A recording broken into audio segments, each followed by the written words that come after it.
فدثر قم فأنذر. السلام علیکم ورحمۃ اللہ. بسم اللہ الرحمن الرحیم. نووس اوردو سیکولورم، ایک دجالی نظام. ایک جملہ، چند الفاظ، مگر ان کے پیچھے صدیوں پر محیط ایک خفیہ منصوبہ.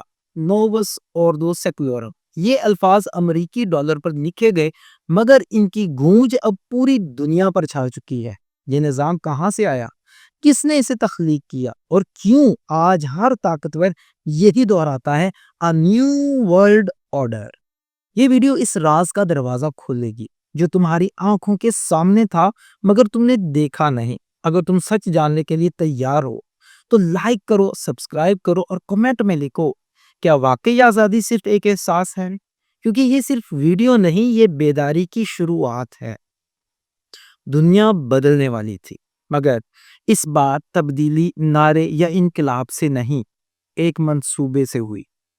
ایک ایسا منصوبہ جو صدیوں پہلے تیار ہوا اور جسے آج دنیا دا نیو ورلڈ آرڈر کے نام سے جانتی ہے. یہ کہانی طاقت کے ان معماروں کی ہے جنہوں نے آزادی کے نعروں کے نیچے غلامی کے قوانین لکھے. اگر تم ایک امریکی $1 بل کو غور سے دیکھو تو اس پر ایک پیرامڈ بنی ہوئی ہے اور اس کے اوپر ایک آنکھ جو عموماً آل سینگ آئی کہلاتی ہے. پیرامڈ کے نیچے لکھا ہے نووس اوردو سیکولورم اور اس کے اوپر لکھا ہے انویٹ کاپٹس. یہ الفاظ لاطینی زبان میں ہیں، ان کا ترجمہ یوں ہے: انویٹ کاپٹس، خدا نے ہماری کوششوں کو قبول کیا. نووس اوردو سیکولورم دور زمانہ کا نیا نظام یا نیا عالمی نظام. یہ فکرہ سب سے پہلے 1782 میں امریکہ کی گریٹ سیل کمیٹی نے منظور کیا، جب امریکہ کی ریاستیں برطانوی راج سے آزاد ہو رہی تھی. لیکن اس کے پیچھے فلسفہ محض آزادی نہیں تھا، بلکہ ایک ایسا نیا نظام دنیا تھا جو مذہب سے آزاد، عالمی اور سیکولر ہو.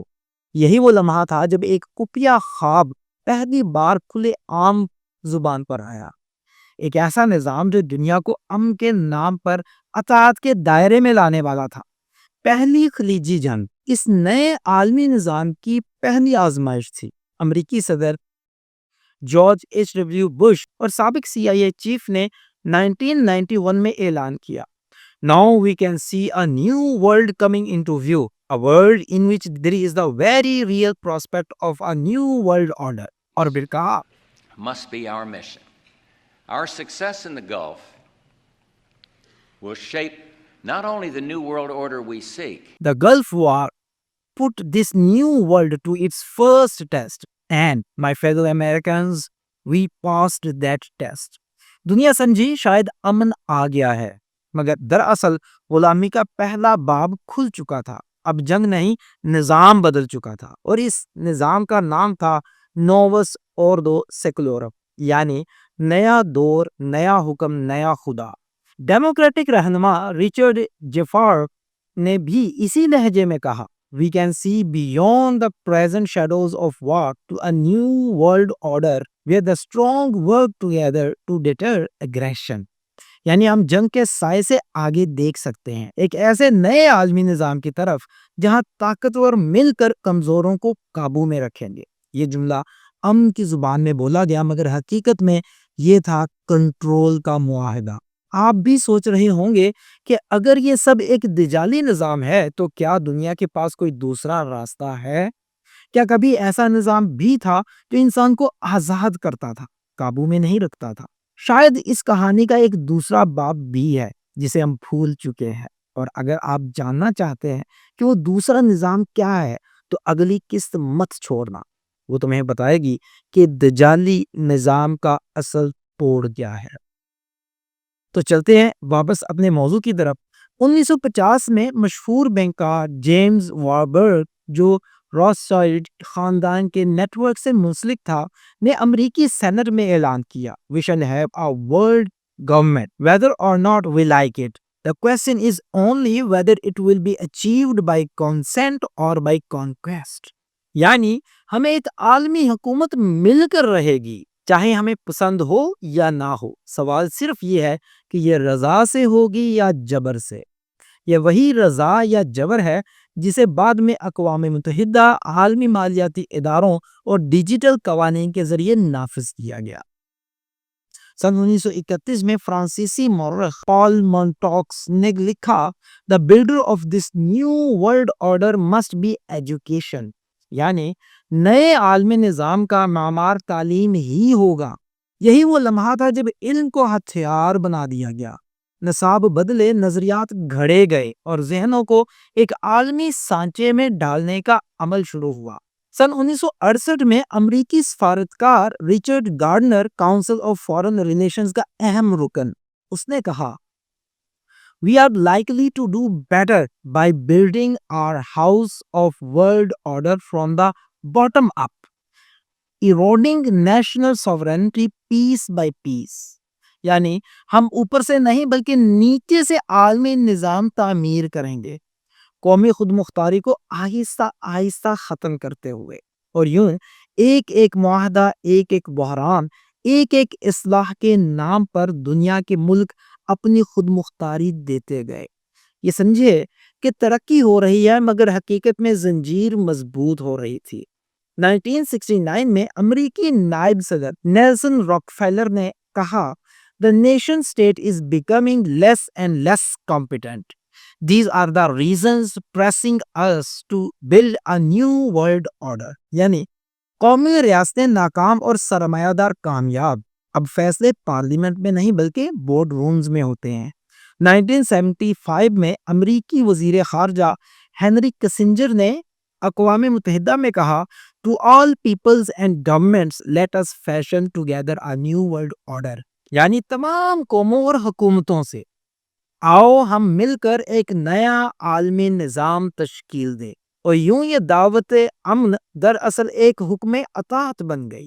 گھبرائیے نہیں جب ہر در بند ہو جائے، جب قانون، معیشت اور ایمان سب ایک جال میں قید ہو جائیں تو ایک در ہمیشہ کھلا رہتا ہے، وہ در جس کی کنجی انسان کے پاس نہیں بلکہ اس کے خالق کے پاس ہے۔ کہ وہ نظام کون سا ہے؟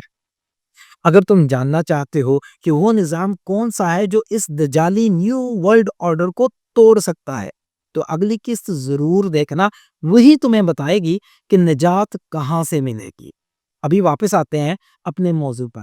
یہ منصوبہ اب محض خیال نہیں رہا، یہ معاہدوں، بحرانوں اور اداروں کے جال میں حقیقت بن چکا تھا۔ بینکاری سلطنت ڈیوڈ راکفیلر، ٹرائلیٹرل اور بلڈربرگ کا سربراہ اور کمیشن کا بانی، اسے 9/11 کے بعد کہا، "We are on the verge of a global transformation. All we need is the right major crisis and the nations will accept the new world order"، یعنی ہمیں صرف ایک بڑے بحران کی ضرورت ہے اور دنیا خود بخود نیا نظام قبول کر لے گی۔ اور بحران آیا، جنگوں، وباؤں اور معاشی تباہی کے نام پر۔ ہر بار ایک نیا خوف اور ہر خوف کے بعد ایک نیا حل، جو دراصل ایک نئی قید تھی۔ فرانس کا صدر جیکوز شیراک نے لندن میں کہا، "It is by recognition the new reality of a multipolar and interdependent world"، یعنی ایک باہمی انحصار کی دنیا ہی ہمیں ایک منصفانہ عالمی نظام تک لے جا سکتی ہے۔ اسی سوچ کو نکولس سارکوزی، فرانس کا ہی صدر، نے اقوام متحدہ میں 2007 میں دہرایا، "Together we can build the new world order of the 21st century"، یعنی ہم سب مل کر 21ویں صدی کا نیا عالمی نظام تشکیل دے سکتے ہیں۔ دنیا سمجھی شاید امن آ رہا ہے، مگر دراصل طاقت چند ہاتھوں میں مرتکز ہو رہی تھی۔ جرمن مفکر ٹلمین ایورز نے کہا، "A democratic new world order is not the ultimate goal at all"، یعنی ایک جمہوری نیا عالمی نظام ممکن ہی نہیں کیونکہ یہ اپنے مفہوم میں تضاد رکھتا ہے۔ تو پھر حقیقت کیا ہے؟ اصل نیا نظام کس کے ہاتھ میں ہے؟ ڈاکٹر جان کولمین، سابق برطانوی M16 انٹیلیجنس ایجنسی کے آفیسر اور دا کمیشن آف 300 کے راز فاش کرنے والے مصنف، لکھتے ہیں، "There is a worldwide conspiracy powerful genetically elites whose goal is to create a one world government"، یعنی دنیا بھر میں ایک خفیہ جال موجود ہے، طاقتور خاندانوں کا ایک ایسا گروہ جو قومی سرحدوں کو مٹا کر ایک واحد عالمی حکومت قائم کرنا چاہتا ہے۔ انویزیبل ایمپائر، یہی ہے وہ انویزیبل ایمپائر جو حکومتوں کو بدلتا ہے، میڈیا کو کنٹرول کرتا ہے اور عوام کو آزادی کے احساس میں قید رکھتا ہے۔ ڈاکٹر کولمین مزید کہتے ہیں In the new world order there will be no middle class, only rulers and servants, one law, one army, one currency۔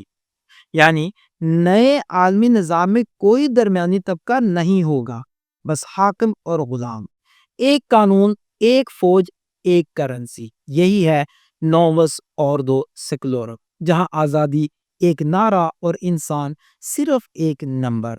اب تم نے دیکھا یہ نیا نظام دنیا دراصل پرانے فریب کا نیا چہرہ ہے۔ طاقت کے نام پر غلامی، آزادی کے نام پر کنٹرول۔ لیکن کیا یہ کہانی یہاں ختم ہوتی ہے؟ نہیں، اصل کہانی تو اب شروع ہونے والی ہے۔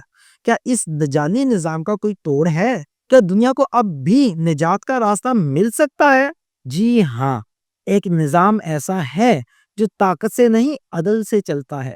یہ وہ نظام ہے جس نے ظلم کی راتوں میں انصاف کی شمع جلائی اور کمزوروں کو طاقت بخشی۔ اگلی قسط میں ہم اسی راز کو کھولیں گے، دا ڈیوائن آرڈر۔ یہ وہ قسط ہوگی جو بتائے گی کہ اس دجالی نیو ورلڈ آرڈر کے مقابل اصل نظام کیا ہے۔ اگر تم سچ کے اس سفر میں ہمارے ساتھ ہو تو ابھی کمنٹ میں لکھو، میں انتظار کروں گا۔ اور اگلی قسط کے نوٹیفیکیشن کے لیے سبسکرائب کرو، بیل آئیکن دباؤ اور اس پیغام کو آگے پھیلاؤ، کیونکہ اب سچ چھپ نہیں رہا، وہ واپس آ رہا ہے۔